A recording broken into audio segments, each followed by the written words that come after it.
गोर्खा जनमुक्ति मोर्चा विमल गुरुङ खेमाका कालेबुङ उम्मेदवार doctor R B भुजेलले यसपालिको विधानसभा चुनाव जितिसकेको पेदुङका पूर्व सभासद दावा लेप्चाले ठोकुवा गरेका छन्। कालेबुङमा 70% को छेउछाउ मतदान हुने पारम्परिक आँकडालाई आधार गर्दै दावा लेप्चाले त्यसमा 50% अर्थात् 70,000 भन्दा अधिक मत यसपालि डाक्टर आरबी भुजेलको पक्षमा गइरहेको दाबी गरेका छन्।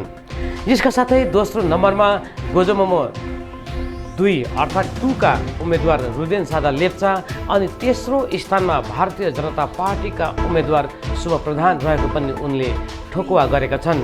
आज दावा लेप्चासित मैले अन्तरङ्ग कुराकानी गरेको छु र उनको कन्फिडेन्टको प्यारामिटर नाप्ने कोसिस गर्दाखेरि उनले यो आँकडा दिएका हुन् अनि उनले यो आधार र आँकडा र त्यसको आधारहरू कसरी दिएका छन् उनीसितको मेरो यो इन्टरभ्यू या भनौँ अन्तरङ्ग एक्सक्लुसिभ इन्टरभ्यू तपाईँले सुरुदेखि अन्त्यसम्म हेर्नुहोला। नमस्कार, गोर्खा च्यानलमा तपाईँलाई स्वागत छ। विधानसभा चुनाव आउनको निम्ति या भनौँ यो 5औं चरणको चुनाव आउनको निम्ति अब चुनाव प्रचार थामिनको निम्ति अब लगभग 27-28 घन्टा मात्र हातमा बाँकी रहेको छ भनेदेखिको चुनाव आउनको निम्ति लगभग 72 घन्टा बाँकी रहेको छ। अब यो अन्तिम माने चरण हो चुनाव प्रचारको र यस घडीमा विभिन्न राजनैतिक पार्टीका उम्मेदवारहरूको पक्षमा जुन चुनाव प्रचार चलिरहेको छ र ती चुनाव प्रचारको क्रममा कहीँ न कहीँ दावेदारी त सबैले जितकै गरिरहेका छन् र सोही क्रममा अहिले हामीसित हुनुहुन्छ गोर्खा जनमुक्ति मोर्चा 1 विमल गुरुङ खेमाका उम्मेदवार डाक्टर आरबी भुजेलको पक्षमा यो विशेष गरी पेदुङ लगायत कालेबुङ खण्ड 2 मा धुवाँदार चुनाव प्रचार गरिरहेका पूर्व सभासद श्री दावा लेप्चा अनि हामीसित हुनुहुन्छ। सरलाई यो हाम्रो यो चर्चा कार्यक्रममा स्वागत म जनाउन चाहन्छु। सर, मैले भूमिकामा म भनिहालेँ हातमा चुनाव प्रचारको निम्ति 26, 27, 28 घन्टाको समय मात्रै छ। चुनाव आउनु 72 घन्टा बाँकी छ। कति अघि कति पछि अहिलेसम्मको तपाईँको यो चुनावी प्रचारको यात्रा? चुनाव प्रचार त अब हाम्रो तीव्र गतिमा भइरहेको छ। अलिकति समय कम्ती भयो हामीमा है। अब हाम्रो क्यान्डिडेट अलिकति ढिलो डिक्लेयर भयो। ढिलो डिक्लेयर भइसके पश्चात अब हामी फर्केर आइसके पश्चात हाम्रो पार्टी पनि ठिकसँगले हामीले सङ्गठित पारिसकेका थिएनौँ। सङ्गठनको स्ट्रक्चर ठिक भइसकेको थिएन। तर पनि अब यसलाई युद्ध स्तरमा तीव्र गतिमा अगाडि सार्नुपर्ने हाम्रो स्थिति थियो र त्यही कुरालाई अनुसरण गरेर त्यसलाई उठाएर चाहिँ आज हामी एकदमै तीव्र गतिमा है यो चुनाव प्रचार भइरहेको छ। चुनाव प्रचार भइरहेको छ। त मैले अघि पछिको कुरा गरिरहेको थिएँ। अन्य दलका उयोहरू छन् पनि, उम्मेदवारहरू छन् है। डाक्टर आरबी भुजेल को समर्थनमा के कस्तो माहौल छ र म सुरुवातमा म यो भन्न चाहन्छु तपाईँको पार्टी मूल रूपमा गोर्खा जनमुक्ति पार्टी यही नै ओरिजिनल पार्टी हो अथवा संस्थापक पार्टी हो है। अनि 2007 मा जब गोर्खा जनमुक्ति मोर्चा गठन भइसकेपछि अहिलेसम्म कुनै पनि चुनाव यो मोर्चाले चुनाव हारेको छैन। तर यसपालि जुन प्रकारको एउटा परिस्थिति उत्पन्न भएर आएको छ, कहीँ न कहीँ चुनाव र च्यालेन्जेस त धेरै छ। कतिको च्यालेन्जेस फेस गरिरहनु भएको छ? च्यालेन्जेस त धेरै छ। च्यालेन्जेसलाई हामीले मान्नै पर्छ किनभने धेरै असुविस्ताको बिचमा हामीले चुनाव लडिरहेका छौँ है। पहिलाको चुनावमा हामी पावरमा चुनाव लड्थ्यौँ होइन। हामी साथमा सत्ता हुन्थ्यो, हाम्रो साथमा एउटा इस्टाब्लिस्ड के अरे सङ्गठनको स्ट्रक्चर हुन्थ्यो, त्यसमा हामी चुनाव लड्थ्यौँ भने यो पालि भने अलिकति त्यो कुराहरूको अभाव छ है। हाम्रो कतिवटा व्यवस्थाहरू ठिक छैन है। तर पनि अब जुन प्रकारको क्याडर्समा उत्साह देख्दैछु, ठाउँ जाँदाखेरि हामीले क्याडर्सको उत्साह देख्दैछौँ। म 2-4 दिन बाहिर चुनाव प्रचार पनि गर्न पनि गएँ। त्यो क्रममा मैले क्याडर्सको उत्साह देखेँ। 11 बजी राति पनि हामीलाई पर्खेर उत्साहको साथमा, नाचगान साथमा, जिन्दाबादको साथमा है हाम्रो डाक्टर आरबी भुजेलको भोट माग्नको निम्ति दिनको निम्ति जुन क्याडर्स र भोटर्समा मतदाताहरूमा उत्साह देखेँ। मलाई लाग्छ हामी एकदमै जित्छौँ, हामी एकदम कन्फिडेन्ट छौँ। त उत्साह त अब अहिले मूल रूपमा प्रतिद्वन्दिता गरिरहेको तिनै खेमा माने तिनैवटा पक्ष, एउटा भारतीय जनता पार्टी, एउटा गोर्खा जनमुक्ति मोर्चा विनय तामाङ खेमाका उम्मेदवारहरूले पनि यही प्रकारको एउटा कन्फिडेन्स देखाइरहेका छन्। त तपाईँ अहिले अन्त्यमा भन्नुभयो हामी निश्चय नै चुनाव चाहिँ हामी जित्दैछौँ भनेर उहाँले तपाईँले भन्नुभयो। अन्य उम्मेदवारहरूले आफ्नो आफ्नो एउटा आर्गुमेन्ट तर्क राखिरहेको छ, तपाईँको पक्षमा तर्क छ के छ, तपाईँको कसरी चाहिँ जित्नु हुँदैछ? धेरै कारणहरू छ चुनाव जित्नेको लागि। जस्तै सर्वप्रथम त चुनाव मतदाताहरूले के हेरेर भोट हाल्छ भने पार्टीको मुद्दा हेरेर भोट हाल्छ एउटा। अर्को चाहिँ उम्मेदवार कस्तो छ भनेर त्यो कुराहरू हेरेर भोट हाल्छ है। उम्मेदवारकै हिसाबमा हेर्नु पऱ्यो भने पनि आज है 8वटा होला उम्मेदवारहरू, 8 मध्येमा सबैभन्दा सबल योग्य उम्मेदवार सायदै मलाई लाग्छ डाक्टर आरबी भुजेलज्यू नै हुनुहुन्छ। एउटा कलेजको प्रिन्सिपल, एउटा सिद्धान्तवादी मान्छे, अहिलेसम्म इमान्दारितामा कुनै खोट छैन, पर्सनल व्यक्तित्वमा उहाँ गयो भने त्यहाँ पनि केही भेटाइँदैन। यो सबै पक्षलाई हेर्दाखेरि उम्मेदवारको हिसाबमा हेऱ्यो भने डाक्टर आरबी भुजेल यस्तो क्यान्डिडेट जो चाहिँ अरूसँग कम्पेरिजनमा आउँदैन है। म अरूको व्याख्यान यहाँ गर्न चाहदिनँ, तर आरबी भुजेललाई चाहिँ अरूकोसँग तुलना गर्न सकिँदैन, एउटा कुरा त्यो भयो। अर्को कुरा अब भोट केमा अर्को के कारणले हाल्छ भने कुन चाहिँ पार्टीबाट उठ्दैछ है, अनि त्यो पार्टीको उद्देश्य, लक्ष्य, मुद्दा के छ यो कुरालाई हेरिन्छ नि त। आज जति पनि यहाँनिर पार्टीहरू होइन आउँदैछन् उनीहरूको त केवल यहाँ अन्य मुद्दाहरू, क्षेत्रीय मुद्दाहरू निश्चय नै उठाएको छ, तर उनीहरूको मूल मुद्दादेखि त उनीहरू त भट्केकै पार्टीहरू हो। र हामी गोर्खा जनमुक्ति मोर्चा संस्थापक अध्यक्ष विमल गुरुङज्यूको नेतृत्वमा रहेको जुन चाहिँ पार्टी छ, यो पार्टी त एउटा मूल मुद्दादेखि कहिले पनि नभट्केको पार्टी हो होइन। यो मुद्दालाई जहिले पनि मेनिफेस्टोमा पनि टपमा राखेर, 1 नम्बरमा राखेर यो पालि पनि लडिरहेको छ र मुद्दालाई जीवित राख्दै क्षेत्रीय विकास गर्नुपर्छ भन्ने उद्देश्यमा यो मुद्दा लड्दैछौँ। अनि यो मुद्दा हाम्रो यहाँको क्षेत्रीय मुद्दालाई लिएर, यो मुद्दालाई मूल मुद्दालाई लिएर अगाडि सार्न सक्ने एउटा हाम्रोमा सक्षम योग्य उम्मेदवार पनि छ। तर मुद्दाको जहाँसम्म कुरा गर्नुपर्दाखेरि चाहिँ 21 अक्टोबर 2020का दिन जब गोर्खा जनमुक्ति मोर्चा संस्थापक अध्यक्ष विमल गुरुङ कलकत्तामा आएपछि उनले पहिलो प्रेस वार्तामा उनले भने अब चाहिँ हाम्रो तपाईँको गठबन्धन भनेको टिएमसी हुनेछ, अनि मुख्यमन्त्री ममता ब्यानर्जीलाई तेस्रोपल्ट मुख्यमन्त्रीको रूपमा हेर्न चाहन्छौँ हामी भन्ने उहाँले भन्नुभएको छ। मुख्यमन्त्री ममता ब्यानर्जीलाई तेस्रोपल्ट मुख्यमन्त्री बनाउनु नै तपाईँको मूल मुद्दा हो, किनभने गोर्खाल्यान्ड त मुख्यमन्त्रीले दिने होइन। निश्चय नै गोर्खाल्यान्ड मुख्यमन्त्रीले दिँदैन, तर गोर्खाल्यान्ड बनिने जुन चाहिँ आधारहरू छ होइन, त्यो चाहिँ हामी ममता ब्यानर्जी अथवा बङ्गाल सरकारसँग बसेर हामी बलियो बनाउन सक्छौँ, त्यो आधारलाई चाहिँ बलियो बनाउन सक्छौँ। र हामीले यो इलेक्सनबाट हामी गोर्खाल्यान्ड बनाउँछौँ भनेको छैनौँ, तर गोर्खाल्यान्डमा पुग्ने जुन आधारहरू हुन्छ त्यसलाई चाहिँ हामी निश्चय नै यो चुनाव जितेर बलियो बनाउँछौँ। किनभने ममता ब्यानर्जीले जलपाइगुडीमा आएर आजभन्दा 2-3 महिना अगाडि नै स्पष्ट भनिसकेको छ पहाडको पोलिटिकल सल्युसन म गर्छु। अनि हाम्रो पोलिटिकल सल्युसन भनेको अन्तिम पोलिटिकल सल्युसन निश्चय नै गोर्खाल्यान्ड हो, तर अहिले घडी चाहिँ अब उहाँबाट हामीले लिनुपर्ने सल्युसनहरू चाहिँ हाम्रो क्षेत्र बढाउनु, क्षमता बढाउनु, यो कुराहरूमाथि चाहिँ हामी विशेष एउटा केन्द्रित भएर है उहाँसँग एउटा हाम्रो वाचाबन्धन भएको छ। राइट। बिजेपीले विशेष गरी तपाईँले जसलाई अहिले विरोध गर्नुहुन्छ, बिजेपीले आफ्नो घोषणापत्रमा पनि, स्टेटको घोषणापत्रमा पनि पिपिएसको कुरा त्यहाँ उल्लेख गरेको छ, साथमा 11 जनजातिको कुरा त्यहाँनिर उहाँले फेरि भाका गरेको छ भनौँ है, सङ्कल्प पत्रमा गरेको छ। अब तपाईँले अहिले जुन ममता ब्यानर्जीले भन्नुभएको पोलिटिकल सल्युसन अथवा पिपिएस भनेर भन्नुभयो, त्यो त 2011-12मा पनि गरेको हो, 11मा पनि गरेको, जिटिए दिएर पोलिटिकल सल्युसन गरेको हो। त स्टेटले गर्ने पिपिएस र केन्द्रले गर्ने जुन पिपिएस छ, उनीहरूले भन्दैछ यहाँको जुन मुद्दा छ बिजेपीको भनाइ अथवा यहाँ पहाडवासी पनि भनाइ छ, यहाँको मूल मुद्दा चाहिँ केन्द्रले नै समाधान गर्छ भन्ने कुरो छ। त बिजेपीले जुन आफ्नो घोषणापत्रमा उल्लेख गरेको छ पिपिएस भनेर, त्यो केन्द्रीय स्तरकै एउटा मुद्दा भनेर बताइरहेको छ। त तपाईँको मुद्दा त काहीँ न काहीँ कमसल भएन र यो त राज्यभित्रकै व्यवस्थाको कुनै न कुनै एउटा व्यवस्था हुनसक्छ, जिटिए जस्तै, अथवा जिटिएलाई नै पुनः सञ्चालन गर्ने मुद्दा हुनसक्छ के भन्नुहुन्छ? जिटिएलाई नै पुनः सञ्चालन हुन्छ या के हुन्छ त्यो त भविष्यमा है एउटा वार्ता बसेर बात गरेर तय गर्नुपर्ने कुरा हो। आफ्टर इलेक्सन यो इलेक्सन जितिसके पश्चात निश्चय नै सरकारसँग बसिसकेपछि वाद विवाद चल्ने नै हो, र चलिसके पश्चात एउटा बेस्ट अफ द बेस्ट के निकाल्न सकिन्छ होइन, एउटा गोर्खाल्यान्डमा पुग्ने एउटा आधार के कसरी बनाउन सकिन्छ, त्यो एउटा आउटकम निश्चय नै निस्किन्छ है।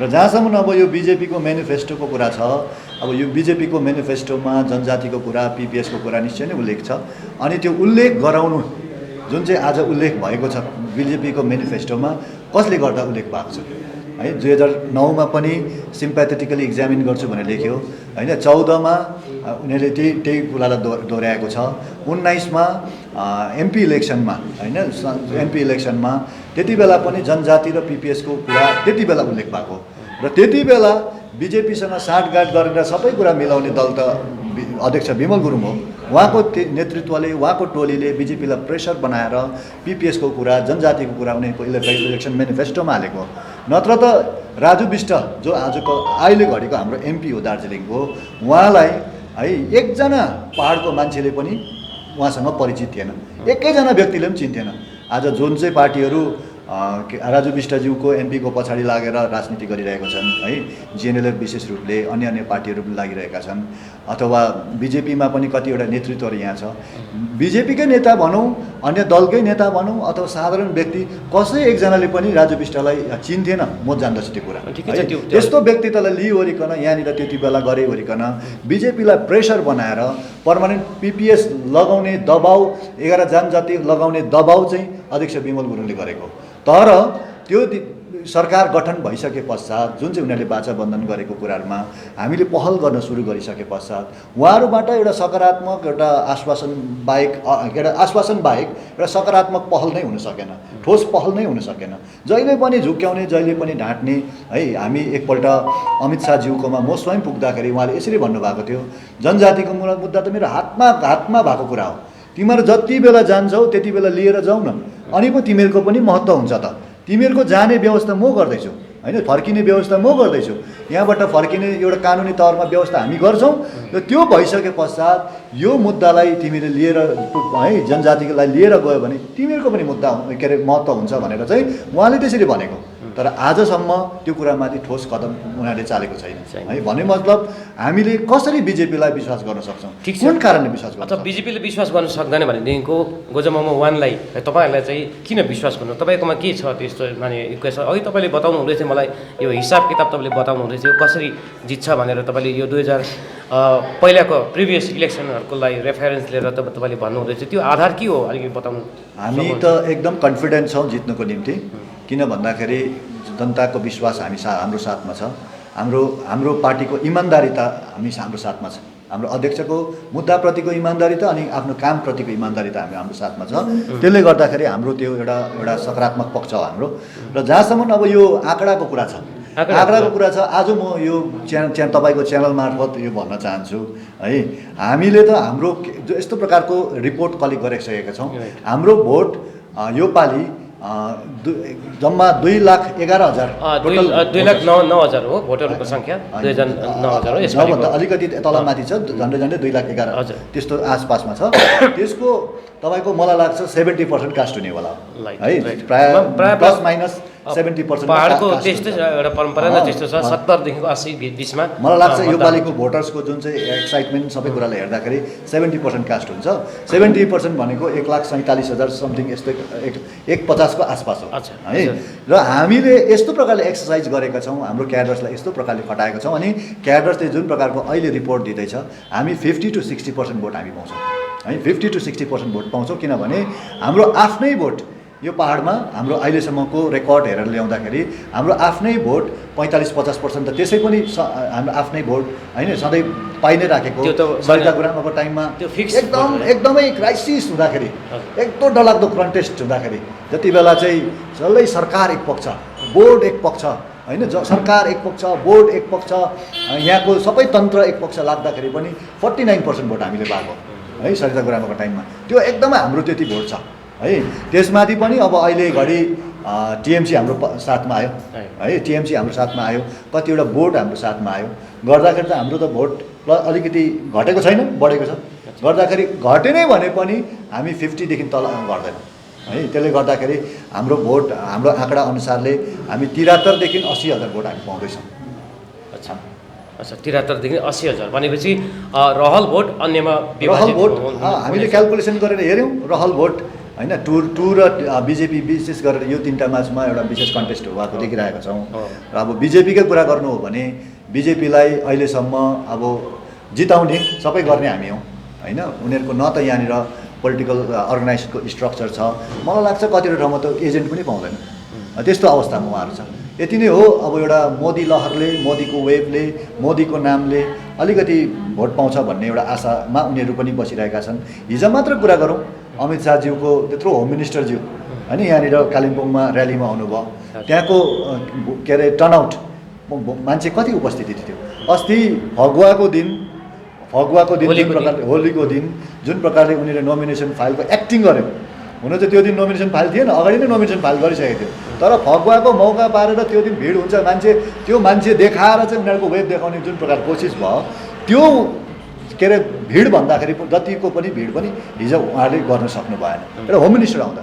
जबकि पहाडको इलेक्सनमा सबैभन्दा फर्स्ट टाइम हो यो होम मिनिस्टर, प्राइम मिनिस्टर, अन्य पार्टीको एकदम स्टार क्याम्पेनर योगी यसरी आएर प्रचार गरेको पहिलोचोटि हो। योभन्दा अगाडि आउँथ्यो, एमपी इलेक्सनमा आउँथ्यो, एकपल्ट एकजना नेता आउँथ्यो, तलबाट भाषण दिन्थ्यो, जान्थ्यो, सकिन्थ्यो। तर यो पालि यस्तो अवस्था उनीहरूको आइपऱ्यो है।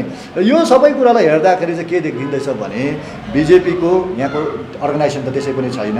2-4 बुथमा होइन अलिअलि फाटाकफुटुक एक दुई बुथमा निश्चय नै उनीहरूको अर्गनाइजेसन होला, एजेन्ट बस्ला। बाँकीमा चाहिँ एजेन्ट बस्न सक्ने स्थितिमा पनि छैन, एजेन्ट पाउने स्थितिमा पनि छैन। गर्दाखेरि उनीहरूको हामीले क्यालकुलेसन गरेर ल्याएको 10 to 12% भोट 10 to 12% भोट है उहाँहरूले पाउन सक्नुहुन्छ। बिजेपीले पाउन सक्नुहुन्छ। बिजेपीले 10 to 12% भोट, मलाई लाग्छ 15 देखि 20,000 भोट, 15 देखि 20,000 भोट है। आजको यो च्यानलमै म भन्दैछु 15 देखि 20,000 भोट हामीले क्यालकुलेसन गरेर हेरेको है, बिजेपीले लान सक्छ है। अनि यता 2 को जुन प्रकारको क्याम्पेन हुँदैछ, 2 को चाहिँ कस्तो छ भने भिड देखाउँदैछ निश्चय नै। अब किन देखाउन सक्दैन, अब कन्ट्र्याक्टरलाई टाइट गरेर राखेको छ होइन, टिचर्स दिन्छु भनेर आशा देखाएर राखेको छ होइन, कतिजनालाई के दिन्छु भनेर राखिरहेको छ, एउटा फोस्रो आश्वासनमा क्याडर्सलाई घुमाउँदैछ। तर हामीले पनि सर्वे गरेर हेऱ्यौँ अनि त्यो क्याडरसँग हामीले पनि तालमेल हाम्रो पनि छ, हामी बात गरेर हेऱ्यौँ। आज जति उनीहरूसँग हिँड्दैछ त्यसको 20 to 30% उनीहरूलाई भोट हाल्नेवाला छैन। 100मा 30 जनाले भोट हाल्दैन। किनभने 19 को रिजल्ट हामीले देखेकै हो, 150 जना बुथमा खट्यो, भोट पाए 50 भोट होइन। यो त उनीहरूकोमा त तितो सत्य त उनीहरूको अगाडि, यो तथ्य त अगाडि छ होइन। त्यही हुनेवाला छ यसपालि पनि, त्यही हुनेवाला। सायद हुनसक्छ 19 को भन्दा अलिकति भोट पर्सेन्टेज गेन गरेको हुनसक्छ होइन। अलिकति त्यो उनीहरूले एक्टिभिटिजले जुन प्रकारको प्रचार प्रसारले उनीहरूले गरिरहेकै हुनसक्छ। किनभने प्रचार प्रसारकैमा कुरा गर्नु हो भने चाहिँ उनीहरूले अगाडि छ नि त, एकदम हल्लाको साथमा होइन, गीत बजाएर बाजा बजाएर नचाएर। अब यो सबै कुरा संसाधन हुनेले गर्छ नि त, हामी त अभावमा छौँ, हामी त के गर्न सक्दैनौँ होइन। किनभने हामी त्यसै पनि पार्टी नै विस्थापित भएर एकदम के भएर आएको मान्छेले चाहिँ आज आएर यहाँनिर व्यवस्था गर्नु, भोट माग्नुको लागि, भोट माग्नु जानुको लागि पनि यो संसाधन व्यवस्था कुरा आउँछ नि त। तर त्यो व्यवस्थाको अभावमा हामी पार्टी गरिरहेका छौँ। यद्यपि अब हाम्रो क्याडर्सको एउटा डेडिकेसन, क्याडर्सको इमान्दारिता, त्यही चाहिँ हाम्रो मूल एउटा स्ट्रङ्गेस्ट बेस हो हाम्रो होइन। त्यसमै हामीले काम गरिरहेका छौँ है। र हाम्रो चाहिँ के छ भने जति हिँड्दैछ भोटर्सहरू, जति हाम्रो समर्थकहरू हिँड्दैछ त्यसको हामी त्योभन्दा बेसी चाहिँ हाम्रो साइलेन्ट भोटर्स छ। साइलेन्ट भोटर्स चाहिँ त्योभन्दा बेसी छ हाम्रो पक्षमा भोट हाल्ने। तर उनीहरूको चाहिँ जानेहरूमा पनि 20 to 30% चाहिँ भोट हाल्नेवाला छैन होइन। यो तथ्य, यो रेकर्ड चाहिँ हामीले पाएका छौँ। र हाम्रो हिसाबले मलाई लाग्छ 40 to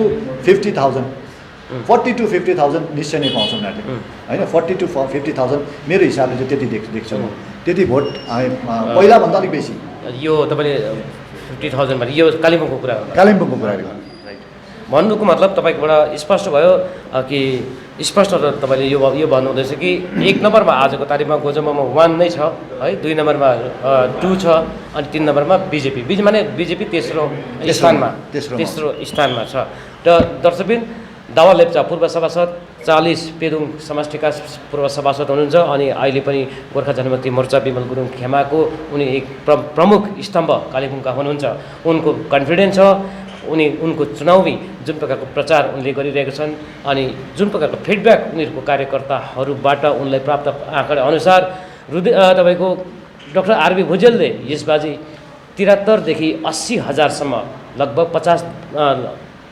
80,000सम्म भोट अर्थात् 50% भन्दा बढी भोट प्राप्त गर्ने उनको एउटा कन्फिडेन्ट यहाँ उनले बताएका छन् भनेदेखिको रुदेन सादर लेप्चा गोजमामो 2 का उम्मेदवारले 40 देखि 50,000 भोट र बिजेपीलाई कहीँ न कहीँ तेस्रो स्थानमा उनले 15-20 हजार भोटको साथमा यो उहाँको क्यालकुलेसन यहाँ उनको दाबी यो अघि ल्याउनु भएको छ।